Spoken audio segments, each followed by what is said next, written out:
Hello my dear students, I am Anup Mishra. Again, I welcome you all in the series lecture of Class 10 Computer Application.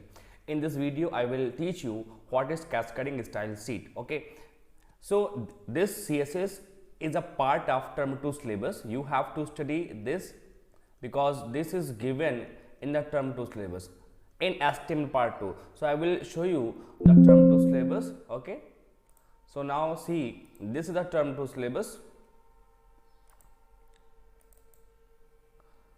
This is term 2 syllabus, clear? So in term 2 syllabus, this term 2 syllabus, unit name networking, it will consist of 15 marks, and HTML part 2 it will consist of 10 marks. In HTML part 2 you have to study this cascading style sheet, color, background color, border style, margin, height, width, outline, font, family, size, style, align and float. So without wasting much more time, I will continue our session. Okay, so now I will move to the next slide. So what is cascading style sheet? Okay, so basically cascading style sheet is a collection of rules called style. It is a collection of rules which is called style that affect the visual appearance of a web page. Okay, CSS is a text file with .css extension. Basically CSS is a text file, as HTML is also a text file which having extension .html or .stm. Similarly, CSS is a text file with having a .css extension and is commonly used to define style and layout of a web page. While HTML lets you define the structure of a web document, with the help of HTML you can define the structure of the web document, but with the help of the CSS you can specify how the structural elements should be displayed on a web browser.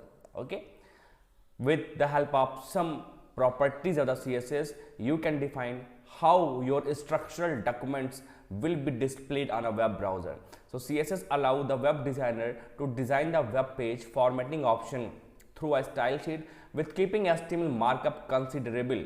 By CSS you can control the color of the text, the style of the font, spacing between paragraph, background color and images, etc. You can control various properties of the style sheet with the help of the CSS. So take an example.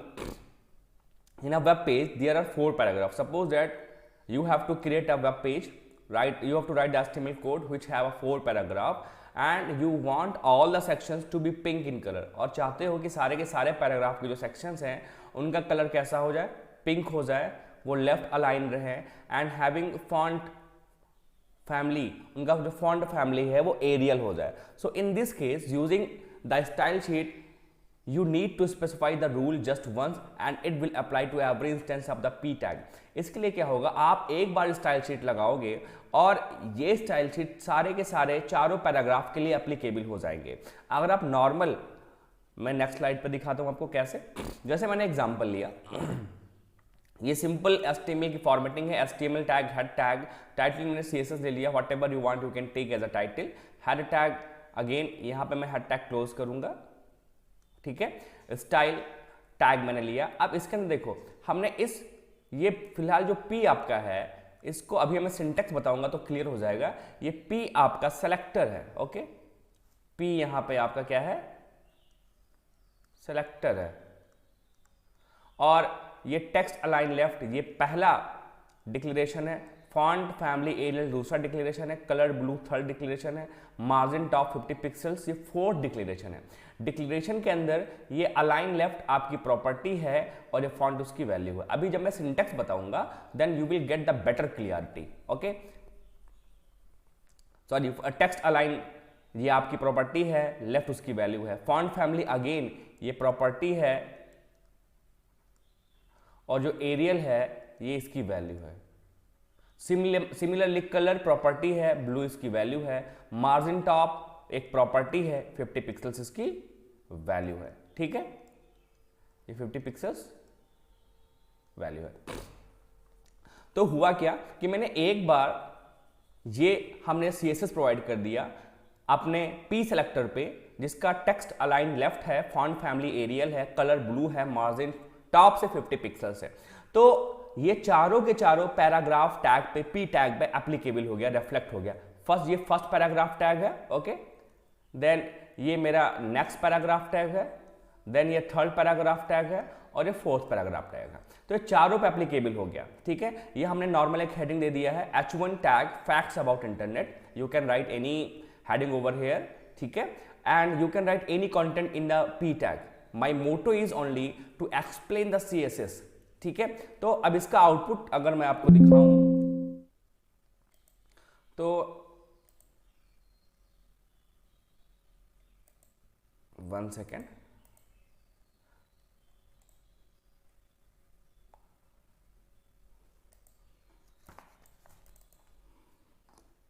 इसका output ये देखिएगा आप, ठीक है। ये HTML code, उसके correspondence लिखा हुआ है। ये जैसे हमने क्या किया, यहां पे आप ये काम करिएगा कि स्टाइल टैग हमेशा with in the head tag लिखिएगा। हेड टैग के अंदर यहाँ पे ओपनिंग हेड टैग है, ये क्लोजिंग हेड टैग है, और इस हेड टैग के अंदर हमने स्टाइल टैग अप्लाई किया है, ठीक है, CSS अप्लाई किया हुआ है।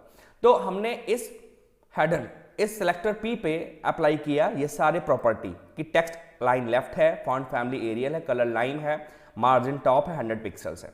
तो देखिए हमने वही लिखा H1 फैक्ट्स अबाउट इंटरनेट। ये बॉडी के अंदर BG colour light yellow apply कर दिया है, ठीक है, ये HTML का पार्ट है। तो मैंने ये 4 टाइम्स ये P टैग यूज किए हुए हैं, ओके, ये ठीक है। इसके कॉरेस्पॉन्डेंस आपको जो आउटपुट मिल रहा है वो ये आउटपुट मिल रहा है। अगर मैं यहाँ पे कुछ चेंज करता हूँ, जैसे बीजी कलर हमने लाइट येलो ले लिया है, मैं इसको लाइट ब्लू ले लेता हूँ, लाइट ब्लू, ओके, और यहाँ पे मैं फॉन्ट टेक्स्ट अलाइन लेफ्ट है, फॉन्ट फैमिली एरियल ब्लैक ले लेता हूँ, also this is a font family Arial black, okay, as Times New Roman Calibri, okay, colour lime है, मार्जिन टॉप से 100 पिक्सल है। मैंने इसको Ctrl+S से सेव किया। आप फाइल पे जाके भी इसको सेव कर सकते हैं। उसके बाद हमने रेफ्रेश किया तो शॉर्टकट की F5 प्रेस कर दीजिए, या यहाँ से आके आप रेफ्रेश कर दीजिए। ये रेफ्रेश किया तो अब जो मेरा कलर था, बैकग्राउंड कलर, वो लाइट ब्लू हो गया है, और टेक्स्ट कलर जो था मेरा वो क्या हो गया है, लाइम कलर हो गया है, ठीक है। तो इससे फर्क क्या पड़ा एक्चुअली, अगर जब आप नॉर्मल HTML कोड करते तो आप अगर ये 4 टाइम्स अगर आप P टैग यूज किए थे तो आपको 4 टाइम्स प्रॉपर्टी लगानी पड़ती, टेक्स्ट अलाइन लेफ्ट करना पड़ता, कलर चेंज करना पड़ता, ठीक है, आपको अगेन मार्जिन देना पड़ता, ठीक है। हमने इससे बचने के लिए एक बार CSS अप्लाई किया और ये चारों के चारों P टैग पे एप्लीकेबल हो गया। Now I will move to the next slide.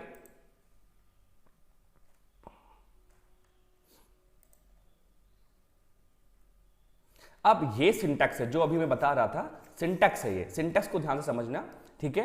तो सिंटैक्स के लिए सबसे पहले पार्ट हमने क्या लिया है, सेलेक्टर। आप सेलेक्टर कुछ भी ले सकते हो। सेलेक्टर मींस मतलब ये हुआ आप जिसको सेलेक्ट करके CSS अप्लाई करने जा रहे हो। जैसे अभी हमने सेलेक्टर H1 टैग लिया, आप सेलेक्टर H2 टैग भी ले सकते हो, या कोई भी हेडिंग टैग का सेलेक्टर H2, H1 से H6 आप ले सकते हो। आप सेलेक्टर HR टैग को भी ले सकते हो, HR टैग जो कि आपका एक एम्प्टी एलिमेंट है, ठीक है। आप सेलेक्टर पूरे के पूरे बॉडी पे भी अप्लाई कर सकते हो, डिपेंड्स अपॉन योर चॉइस। अभी मैं एग्जांपल के थ्रू बताऊंगा अभी, ठीक है। आप सेलेक्टर पैसेज टैग पे भी अप्लाई कर सकते हो, ठीक है, अब डिपेंड्स अपॉन योर चॉइस। उसके बाद इसका हम कहते हैं डिक्लेरेशन देते हैं। डिक्लेरेशन में 2 चीज होता है, प्रॉपर्टी नेम और प्रॉपर्टी वैल्यू। आप मल्टीपल डिक्लेरेशन भी दे सकते हो। हमने यहाँ पे 3 डिक्लेरेशन दिया, ये फर्स्ट डिक्लेरेशन है, ये सेकंड डिक्लेरेशन है, और ये थर्ड डिक्लेरेशन है, ठीक है। डिक्लेरेशन हमने 3 दिया हुआ, आप मल्टीपल डिक्लेरेशन जितना चाहो उतना दे सकते हो।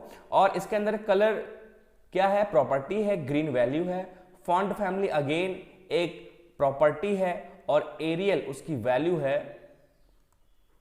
ये एरियल क्या है, वैल्यू है। सिमिलरली फॉन्ट साइज प्रॉपर्टी है और वैल्यू 20 पिक्सल्स है। तो यहाँ पे मैंने 3 डिक्लेरेशन दिए हुए हैं, ठीक है, first declaration, second declaration, third declaration. ऐसे ही ये नॉर्मल सिंटैक्स है CSS यूज करने के लिए। I will move to the next slide. तो फॉर एग्जांपल हमने यहाँ पे क्या लिया है, यहाँ पे हमने जो P, HR लिया है, ये मल्टीपल सेलेक्टर लिए हुए हैं। आप मल्टीपल सेलेक्टर भी यूज कर सकते हो। जैसे अगर आपको ये प्रॉपर्टी H1 के साथ साथ H2 पे अप्लाई करना है तो (S2 आप ले लोगे, ठीक है। ये मल्टीपल सेलेक्टर है, तो मल्टीपल सेलेक्टर लिया हूं, लेकिन डिक्लेरेशन यहाँ पे सिंगल लिया हूं। डिक्लेरेशन क्या है, सिंगल है।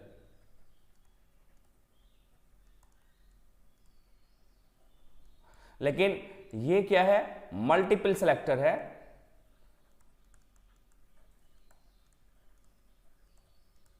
तो here we are grouping two different selector P and H R to create two rules. ठीक है, हमने दो रूल्स क्रिएट किए हैं, एक सेलेक्टर पी के लिए, एक सेलेक्टर एच आर के लिए। नेक्स्ट एग्जांपल देखिएगा, पी फॉन्ट फैमिली एरियल है, फॉन्ट साइज 20 पिक्सल्स है। यहां पे हमने डिक्लेरेशन दो लिए हैं, ठीक है, डिक्लेरेशन दो लिए हुए हैं, और जबकि जो सिलेक्टर है केवल पी लिया हुआ है, सिंगल सिलेक्टर। तो here we are grouping two different declaration, हमने दो डिफरेंट डिक्लेरेशन की ग्रुपिंग की हुई है, जो कि डिक्लेरेशन है फॉन्ट फैमिली और फॉन्ट साइज। फॉन्ट फैमिली आपकी प्रॉपर्टी है और एरियल उसकी वैल्यू है, फॉन्ट साइज अगेन प्रॉपर्टी है, 20 पिक्सल्स उसकी वैल्यू है। ठीक है, now will move to the next slide. अब बात करते हैं मेथड्स ऑफ अप्लाइंग सीएसएस। ठीक है, कितने टाइप्स के ऐसे मेथड्स हैं जो हम अपने सीएसएस में अप्लाई कर सकते हैं। तो बेसिकली आपके पास 3 टाइप्स के मेथड हैं सीएसएस अप्लाई करने के लिए।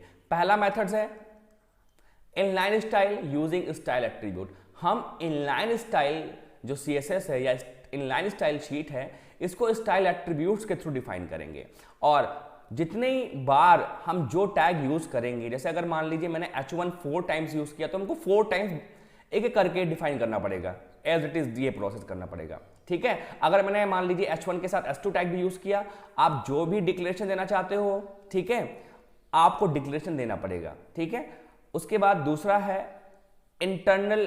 अब पहले मैं इनलाइन स्टाइल शीट को दिखा देता हूं कैसे वर्क करता है, उसके बाद मैं आगे मूव करता हूं दूसरी तरीका इंटरनल और embedded style sheet. Okay, so I will show you practically.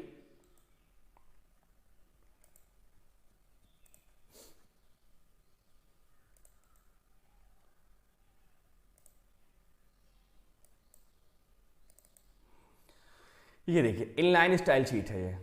Okay,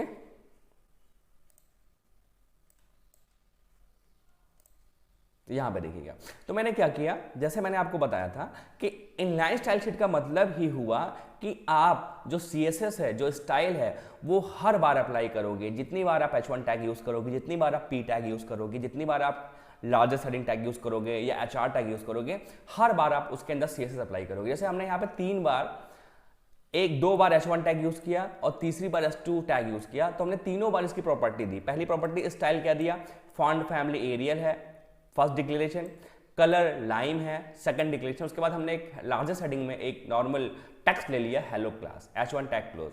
H1 again use किया H1 टैग, स्टाइल वही सेम दे दिया, font family Arial, colour lime, hello class. फिर उसके बाद हमने S2 टैग लिया, style font family Arial, colour red, hello class. ठीक है, यहाँ पे फॉन्ट फैमिली एरियल के अलावा मैं एरियल ब्लैक ले लेता हूँ, BLACK।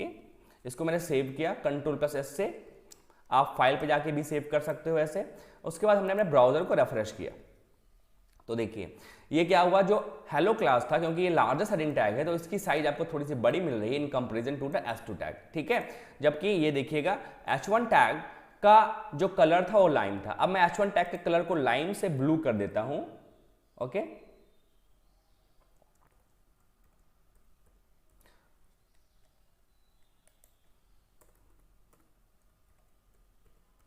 मैंने सेव किया और मैं यहां पे F5 से रेफरेंस किया, तो अब H1 टैग क्या हो गया, ब्लू कलर में हो गया। ठीक है, और ये इसको अगर मैं एरियल ब्लैक कर देता हूं तो आप देखिएगा एरियल ब्लैक,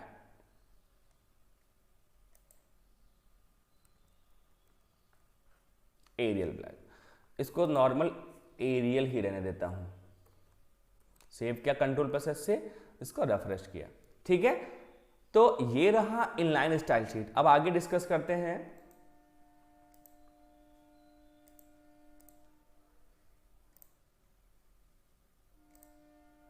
इंटरनल और embedded style sheet. So the internal style sheet is written within the header tag of the element document. Internal style sheet को हम within the header tag लिखेंगे, ध्यान रखिएगा। हेडर टैग के अंदर अपना style tag use करेंगे, फिर सेलेक्टर, उसके बाद यहां पे डिक्लेरेशन। ओके, फिर स्टाइल टैग क्लोज, उसके बाद हेडर टैग। जैसे मैंने ये लिखा हुआ है तो ये within the header tag रहेगा। ये within the head tag रहेगा. So the internal style sheet is written within the head tag of the element document. The style is applied only to the document in which it is defined. हम इस style को एक बार apply करेंगे और वो सारे के सारे डॉक्यूमेंट्स के लिए रिफ्लेक्ट करेगा. अब with the help of the HTML code इसको मैं समझाता हूं कैसे वर्क करेगा ये. ओके, तो देखिएगा ये आपका इंटरनल स्टाइल शीट है.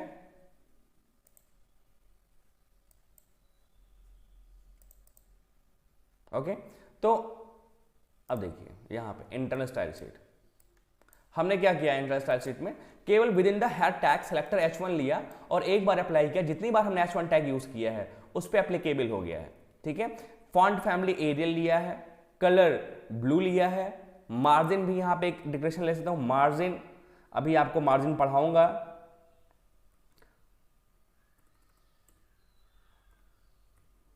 Margin top column 50 pixels.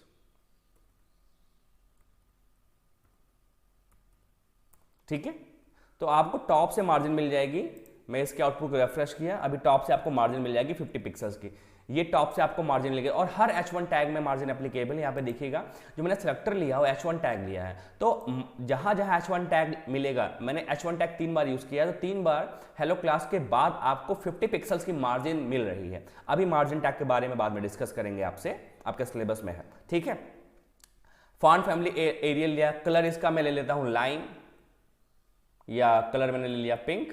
Okay, तो H1 टैग जो हेलो क्लास 3 टाइम्स लिखा हुआ है ये पिंक हो जाएगा. सेव किया और इसको मैंने रिफ्रेश किया तो पिंक कलर का हो गया. अब जैसे मैंने इसको पिंक से थोड़ा सा अब इसको मैं पिंक से लाइम कलर ले लेता हूं, तो अब ये क्या दिखेगा, आपको लाइम कलर दिखेगा. अब ध्यान रखिएगा, जैसे मैं यहाँ पे मल्टीपल सेलेक्टर लेता हूँ, H1 टैग के साथ H2 टैग भी लेता हूँ, तो ये सारी चीज जो है ये एप्लीकेबल हो जाएंगी H1 टैग के साथ साथ H2 टैग के लिए भी. रेफ्रेश किया, ये देखिए बस यहाँ पर डिफरेंस क्या मिला कि क्योंकि मैंने यहाँ पे हेडिंग टैग H2 यूज किया है, तो H2 टैग क्या है, थोड़ा सा साइज कम रहेगा in comparison to H1 tag. That's why the size of the H2 tag is little less than the size of the H1 tag. Okay, तो I hope it is clear to you. Now I will move to the next slide. The third one is external style sheet. Okay, अब external style sheet के बारे में देखिएगा. So an external style sheet method incorporate 2 files. External style sheet में हम क्या बनाते हैं, 2 फाइल बनाते हैं. पहली फाइल, दूसरी फाइल. जो पहली फाइल होती है वो आपकी एक नॉर्मल HTML कोड होती है और जो दूसरी फाइल होती है वो इसका एक्सटेंशन .htm और .html होगा. और दूसरी फाइल जो होती है CSS फाइल होती है, इसका एक्सटेंशन .css होगा. ठीक है, लिखा भी हुआ. One file contains the code only and the other file contains the HTML code only. The file which contain the style code is saved with the extension .css and the HTML file is linked with this CSS file using the linked element. Okay, तो ये syntax है फिलहाल external style sheet के लिए. Basically external style sheet जो web developer होते हैं वो इसको फ्रीक्वेंटली यूज करते हैं अपने वेब पेज को अट्रैक्टिव और आई कैचिंग बनाने के लिए, फ्रीक्वेंटली यूज करते हैं. ठीक है, अब यहां पे देखिएगा link REL style sheet type text/css. href means हमने यहां पे इस उसी फाइल का नाम रखा है. जैसे जो हम फाइल सेव करेंगे, हमने CSS सेव की तो मान लो हमने इसका फाइल रखा test.css, तो href में वही नाम हमने यहां पे लिख दिया उठा के. ठीक है, अब थोड़ा सा CSS इसके बारे में लिख लीजिएगा कि REL आपका एट्रीब्यूट क्या है, तो REL लिख लीजिएगा. REL एट्रीब्यूट्स डिफाइंस द, मैं लिख देता हूं, attributes defines the relationship between a linked resource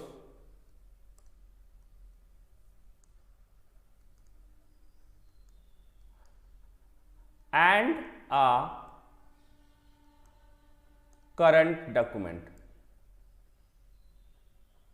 तो क्या करेगा कि जैसे मान लीजिए हमने जो CSS वाली फाइल सेव की, तो ये क्या करेगा, एक रिलेशनशिप डिफाइन करेगा, लिंक्ड रिसोर्स, हमने इस फाइल को लिंक की और एक करंट डॉक्यूमेंट डॉट एचटीएमएल का है। और जो सीएसएस फाइल लिखते हैं उसमें ज्यादा कुछ नहीं लिखते, उसमें जैसे मान लीजिए हमने यहाँ पे सिलेक्टर अप्लाई किया H1 और इसके अंदर हमने सिंपली अप्लाई कर दिया डिक्लेरेशन कलर कॉलन रेड या जो भी आप चाहो, ठीक है। अगर आपको मल्टीपल सेक्टर लेना है तो H1, S2 ले लीजिए, या आप दूसरी बार भी अप्लाई ऐसे भी अप्लाई कर सकते हो। जैसे मान लीजिए हमने S2 पे अप्लाई किया, अब colour comma green,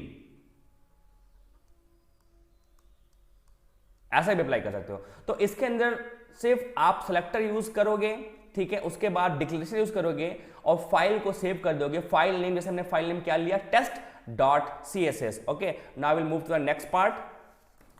Before moving to the next part, I will show you practically.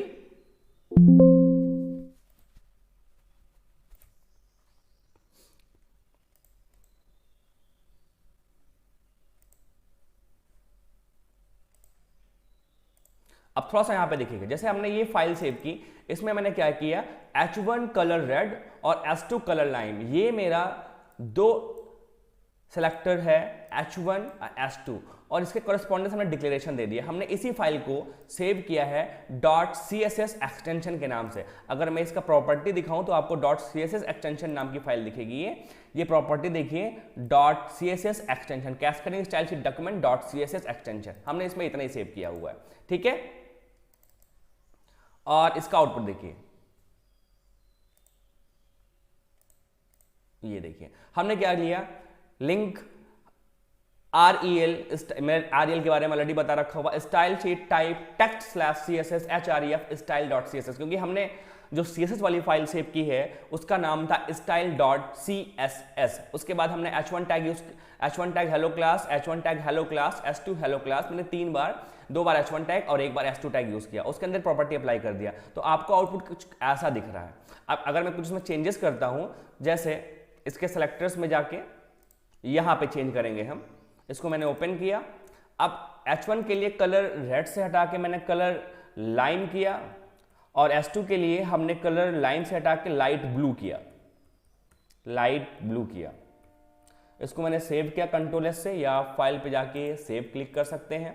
उसके बाद हमने इसको रेफ्रेश किया, ये देखिए रेफ्रेश करते ही आपको चेंजेस दिखेगा। क्या हो गया, जो S2 टैग था वो लाइट ब्लू कलर में आ गया और जो H1 था हेलो क्लास वो आपका लाइम कलर में आ गया। आप कुछ अदर प्रॉपर्टी भी लगा सकते हो अगर आप चाहो तो। जैसे मैंने ओपन किया, इसमें हमने दे दिया कलर लाइम के साथ साथ